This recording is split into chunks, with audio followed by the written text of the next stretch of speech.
আপনার বাড়ি কি অনেক দূরে? না না, এই তো পাশের গ্রাম মাজলামপুর। এই বুড়ি, টোটো দাঁড়িয়ে আছে, আয়।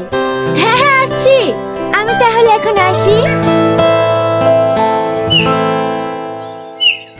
দাঁড়াও দাঁড়াও, আমি এই গাড়ি চালাতে দেবো না। কি ব্যাপার, আপনারা কিছু বলছেন? তোমার লজ্জা লাগছে না? আমার সাথে 2 বছর প্রেম করার পরে তুমি অন্য কাউকে বিয়ে করতে যাচ্ছ। আশ্চর্য ব্যাপার যে, আমি কেন আপনার সঙ্গে প্রেম করতে যাব? আমার তো 1 বছর আগে থেকে বিয়ে ঠিক করে আছে। আগে থেকে বিয়ে ঠিক করেছে তো, আমার মেয়ের সাথে এরকম করলা কেন? আমার ছেলে কি এমন করেছে? কি করিছে? এই বুড়ি মোবাইলটা দে তো। এই দেখেন দেখেন। এত দূর থাক থাক আর দেখাতে হবে না। আমি ভাবতেও পারছি নি আমার ছেলে তুই এত নিচে নামতে পারিস। না না আব্বা, আমি এরকম কাজ করিনি। আপনি বিশ্বাস করেন, এরা মিথ্যে কথা বলছে। বাপ, তুমি আমার দেখে মিথ্যে কথা বলো না। আমার মেয়ে তোমাকে খুব ভালোবাসে। আমার মেয়ে যদি তোমাকে না পায় তাহলে আমার মেয়ে মরে যাবে। মরে গেলে আমার কিছু করার নাই। আমি ওকে ভালোবাসিনি।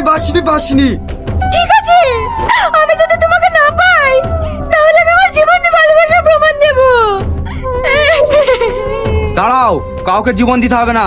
আমি হচ্ছে এই গ্রামের মডল। সারা জীবন ন্যায্য বিচার করে আসছি, আজও ন্যায্য বিচার করব। বলো তোমরা কি চাও? আপনার ছেলের সাথে আমার বিয়ে দিতে হবে।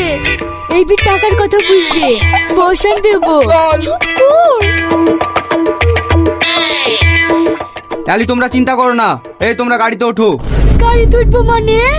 কেন তোমার মেয়ের বিয়ে দিবা না? চলো রেজিস্ট্রি অফিসে। এবার বিয়ে দেওয়ার লেগে রাজি হয়ে গেল যে। যাই হোক না কেন, বড় লোক ছেলে তো পেয়েছি, বিয়েটা করিলে। ঠিক আছে তাহলে চো।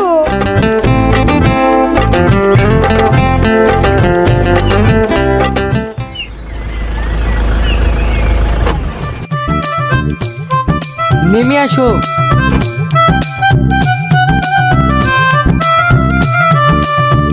ওগো, এবারে কাঁদে।